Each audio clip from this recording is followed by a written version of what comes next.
Hey, hey, it's Miss Barker from Syracuse Academy of Science and Citizenship. I hope you guys have had an amazing week. It is Friday. Woo woo. So, Fun Friday. What are you guys all doing for Fun Friday? I think I'm going to go for maybe a walk my dog, play with him a little bit out in the yard, and then who knows, maybe I'll take my camera out for a little bit and go do some photo shoots. Not of any people, but maybe nature, some birds, maybe snow because we've been getting snow. Have you guys been getting some snow? I know we have. Crazy. Hopefully soon we'll have some beautiful flowers and some rain to bring those flowers, and then hopefully we will be back in school real soon. We miss you guys. We hope you are doing well. And yeah, so let's finish up our week on Friday and let's get ourselves started. All right, we are on Spiral Math Day 9. So let's take a look. Day 9. Alrighty, number 1 says, the bar graph shows the number of people who ate lunch at Bob's Diner each day for 3 days. How many more people ate lunch at Bob's Diner on Thursday than on Tuesday? So yesterday we kind of had a similar problem where if it says that they had something on this day more than this day, we know that we have to subtract 2 numbers. Now let's look what numbers. Okay, so it looks like for this, it's going to be Thursday and it's going to be Tuesday. Okay, so here's my Thursday. I'm going to draw a line here. Here's my Tuesday. I'm going to draw a line here. So it looks like we have 27. And I'm going to write this on my board. We have 27 people on Thursday, and then we have 15 people on Tuesday. Now I wrote this on my board, but I'm not going to show you yet because I have my problem done. I want you to think about this. If there are more people on Thursday than on Friday, and we need to know how many more, we already said we need to subtract. So am I going to subtract any other numbers besides 27 and 15? No, probably not, because we need Thursday's number and we need Tuesday's number. We already have those. So I have my problem written, and now I'm going to subtract. So 7 minus 5 is what? 2. 2 minus 1 is 1. So now we know that there are 12 people, which is letter A. Let's look at this for a second. It's not going to be 15 because that tells us how many is in Tuesday. So we know that's not correct. It's not going to be 27 because that's how many is Thursday. So that's not right. And then 30 people? 27. I don't want to know how many more I need to get to 30. So 30 people is not right. So we know that A is the answer for that one. All right, let's keep going. Number 2. Which equation can help Jack find 27 divided by 9? Now, I know that if I have 27 things and I'm trying to put them into 9 groups, I need to know what's inside of that box. So that box is going to be our answer. So we need to look at some of these. So if I need to find 27 divided by 9, am I going to use subtraction or addition at all? No. So that's not correct. So we're going to cross out A and we're going to cross out D right off the bat. Okay? So now we have B and we have C. Well, we know that we have 27s. I'm going to make 1, 2, 3, 4, 5, 6, 7, 8, 9. And I'm going to count to 27. And I'm going to show you in my groups. 1, 2, 3, 4, 5, 6, 7, 8, 9, 10, 11, 12, 13, 14, 15, 16, 17, 18, 19, 20, 21, 22, 23, 24, 25, 26, 27. How many in each group do I have? I have 3 in each group. So now we know 27 divided by 9 equals 3. So I'm going to write a 3 right here. Perfect. So now I have B and I have C. We have 9 times something equals 27. Is that correct? Yes, that could be correct. 9 divided by 3 equals 27. If this was a multiplication problem, then yes. But we are not doing that one. So our answer is B. Awesome. Great job, guys. And feel free to get a whiteboard out if you have one, or a piece of paper, blank, anything you have that you would like to keep continuing to write on. And you can actually take pictures of you doing your work and send it to me if you would like, or Mr. Roney, or anyone, and we can kind of gather our pictures and we can show Mr. D and Miss Lloyd and everybody else in the school, and we can show them all the work that you're doing and putting in. We appreciate it. So let's move on to number 3. Which of the following equations is true? Okay. This one's actually really easy. We just really need to look at it a little bit closer, okay?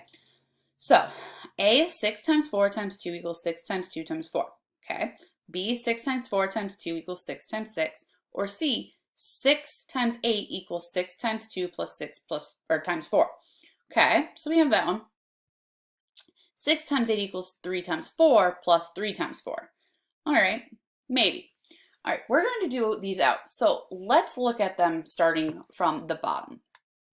6 times 8 equals 3 times 4. So now we have 6 times 8 equals 3 times 4 plus 3 times 4. Now, we've seen this in our math before, but does 3 times 4 plus 3 times 4 equal 6 times 8? Let's look. We know 6 times 8 equals 48. So 3 times 4 is 12, plus 3 times 4 is 12. Okay? Now 12 plus 12 is 24. Does 48 equal 24? It doesn't. Of course not. So we're going to cross out D right there. Now C, I don't even think I have to do this one out. I want to actually look at it closer. 6 times 8 equals 6 times 2 plus 6 times 4. Now, we learned how to break that 8 apart with two numbers that add up to 8. So let's look. We have our 6. Perfect. We have our 8. So our 6 stayed the same. They broke up our 8 for 2 plus 4. 4, 5, 6. That doesn't equal 8. So it's not 6 times 8. That's wrong. Okay, so now we have B. 6 times 4 times 2 equals 6 times 6. What did they do? How did they get the 6? How did they get that 6? Looks like they added 4 plus 2. That's not right. We're not adding. Now, A. 6 times 4 times 2, okay, equals 6 times 2 times 4. All of those numbers are the same. So our answer is going to be A. All right. Number 4. Use the diagram to the right. Which statement is true? Okay, so this one's a little tricky. Miss Barker actually had to take a moment to actually really look at this one and do it out so I could do it in the video for you guys. Okay, so we need to look at the question mark. This is the question mark right here that we're trying to find. If the question mark is 8, the perimeter is 23. Okay, maybe. If the question mark is 9, the perimeter is 38. Maybe.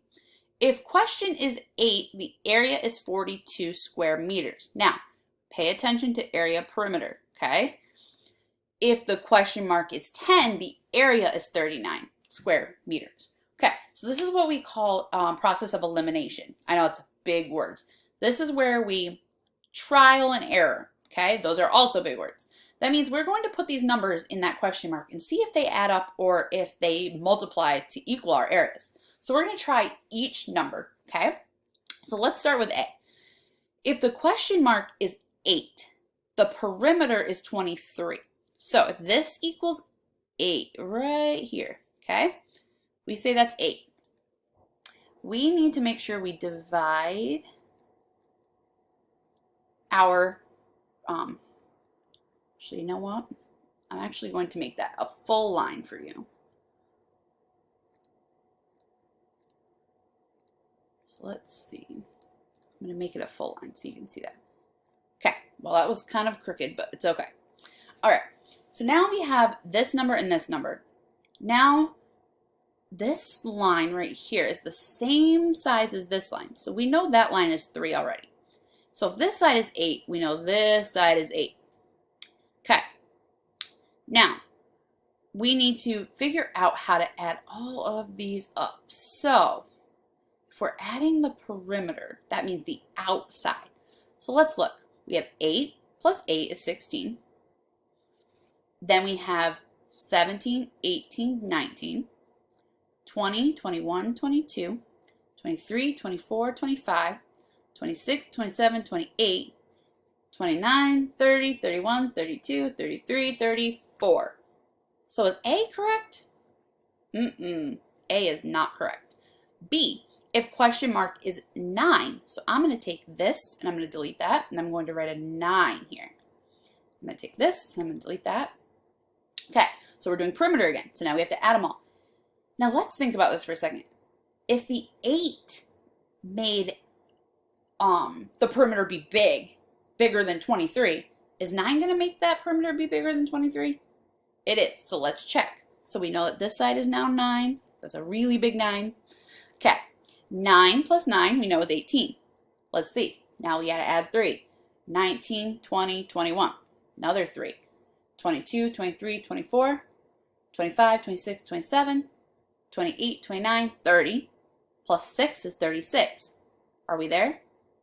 No. B is not correct. Now we need to pay attention to our area. Well, I was going to try to draw another one, but there we go. Area. So if this is back to being 8, I'm going to delete these so we can see it. So if our question mark is back to being 8, we know that we need to get to 42 by multiplying. So before we even start anything, okay, let's look at this. So if we know that, sorry, I was reading my paper. If we know that 3 times 6 already is 18. So I'm going to write this in here. Perfect. Now we need to do 8 times 3 is what? 24. Now, what do we do with those two shapes to figure out the total area? If you said to add, you are correct. So we're going to write 24, maybe if I can write a 4, plus 18. Okay, 8 plus 4 is what? Let's see, 8, 9, 10, 11, 12. So we're going to write our 12, our 2, carry our 1. 2 plus 1 is 3, plus 1 is 4. 42. Well, looks like C is our correct answer. Nice job, guys. All right, our very last one I'm going to do. And then number 6 will be on your assessment, so watch out for it, okay? All right, number 5. Jessie bought a number of DVDs for $8 each. Okay, we're going to use some cubes here. So I know I need to circle my numbers. She also bought a t-shirt for $12. Jessie spent a total of $84. Okay, now I want to box important words. Jessie bought a number, so we don't know the number yet, but we can still box it, of DVDs, $8 each. She also bought a t-shirt, so bought, because we know that means she's getting it, $12. She spent, which means, well, if I can draw here, spent a total of $84. And we know that total is also another important word. All right, perfect. Let me move this box over a little bit. Oh, maybe. Let me undo that one. There. Okay, so we know total. All right, first step. Let's look at it. Okay, we have $8 each. Each tells us we're multiplying. That was easy. Okay, so now we know if we're multiplying, I see multiplication in all of these. So we're still not in the clear yet of which one's right. She bought a t-shirt for $12. She spent a total of $84, and they want to know which equation can be used to find the number of DVDs, which is D, that she bought. Okay, we don't know how many DVDs she bought, so what letter represents DVDs? You said D, you are correct. So we have a D in all these, perfect. Now, if I'm buying a number of DVDs times each, that is going to be 8 times the amount of DVDs, and then plus your $12 equals your total of $84. This is your correct answer. We found it. Nice job, guys. Bye.